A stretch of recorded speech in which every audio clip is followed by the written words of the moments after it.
En 2017, les résultats électoraux du Rassemblement national ont été décevants aux législatives, décevants pour le mouvement et la capacité que nous pensions avoir de pouvoir rembourser notre prêt en une fois s'est un peu envolé puisque 118 candidats du Rassemblement national ont fait moins de 5% et en vertu de la jurisprudence que je vous ai rappelée tout à l'heure, comme nous prenions en charge l'ensemble de ces dépenses pour que la candidature aux législatives ne soit pas réservée aux gens qui ont les moyens de subir une éventuelle perte, mais puisse être ouvert aussi aux Français modestes, parce que c'est aussi une des idées que nous défendons.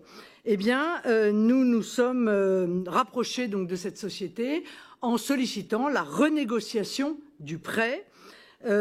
Entre-temps, puisque nous faisions l'objet de critiques médiatiques sur ce prêt, j'ai demandé 1000 fois, je pense à peu près, sur tous les plateaux de France et de Navarre, que si quelqu'un avait une banque à nous suggérer qui souhaiterait reprendre ce prêt à sa charge, que j'accepterais l'intégralité des propositions qui me seraient faites, quelle que soit la banque et quel que soit le pays.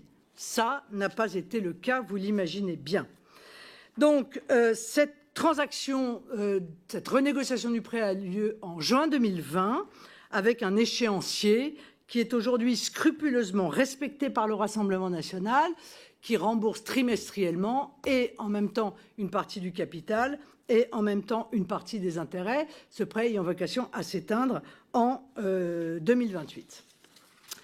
Alors, comme je vous le disais, si vous regardez les positions qui ont été les miennes politiques, vous vous apercevrez qu'elles n'ont absolument jamais varié, ni avant ni après le prêt, ni avant ni après l'annexion de la Crimée.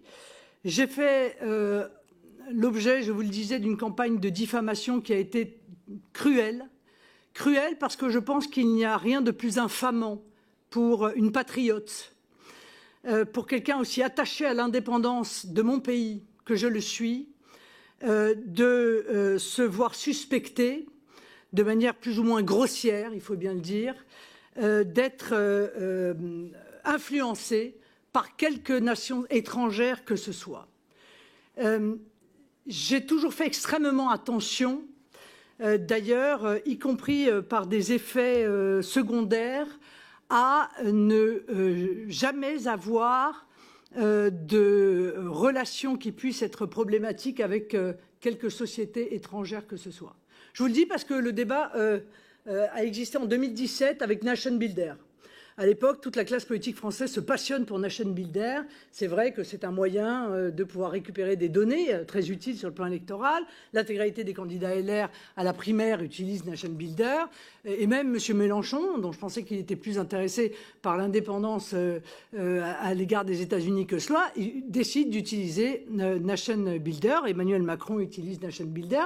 Et je refuse, moi, d'utiliser Nation Builder, malgré le bénéfice électoral. Parce que Nation Builder, ça voulait dire transmettre les données des gens qui pouvaient être intéressés par ma candidature à un pays étranger. Et ça me posait un problème de conscience.